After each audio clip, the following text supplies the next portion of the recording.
سباق 800 متر الذي تأهل على إثره جمال سجاتي إلى الدور النهائي. نعرض عليكم الصور وبالتحليل مع الضيوف والزملاء الكرام هنا بالبلاطو. زكريا تهامي، جمال سجاتي يتأهل إلى الدور النهائي، تأهل إلى الدور نصف النهائي في المرتبة الأولى، وتأهل أيضا إلى الدور النهائي في المرتبة الأولى، يعني فيه تأهل وفيه مرتبة أولى في كل سباق. نعم زميلي سيف الدين، إذن جمال سجاتي في سباقين حقق الأهم وسير المنافسة والسباق بذكاء وبحنكة كبيرة، وهذا دلالة على التحضير الجيد والحضور الجيد لجمال سجاتي. جمال سجاتي في هذا السباق شاهدناه انطلق يعني بكل أريحية، وخلى يعني المجموعة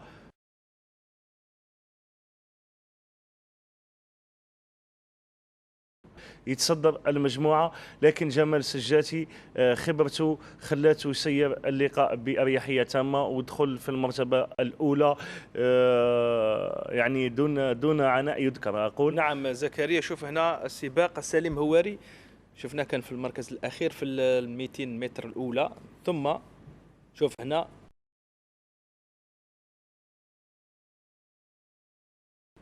شفنا سجاتي عاد بقوة منذ الوهلة الأولى من المرور الثاني. جمال سجاتي خضع الأسبقية وسير السباق على خرج للرواق الثاني فترات، خرج للرواق من أجل تفادي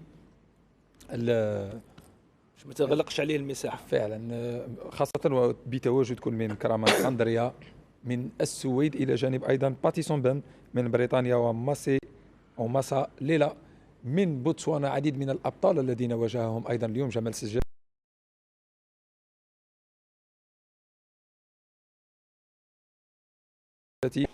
شوف لهنا الانهاء نتاعو للسباق يعني كان باريحيه، عنده يعني هنا تكتيك يمتاز به جمال سجاتي، يراقب السباق، يبقى دائما قريب بين المجموعه والكوكبه.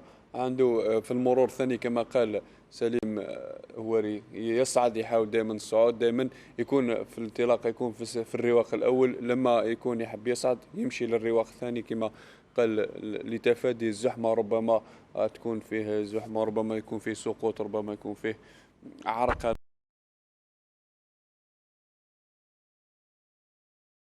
يعني فينيش ولا أروع، بأريحية تامة. خلينا نقول هنا اقتصد جهد بدني كبير في هذا السباق، يخليه تكون عملية الاسترجاع أو الاستشفاء تكون يعني سريعة، ويكون جاهز.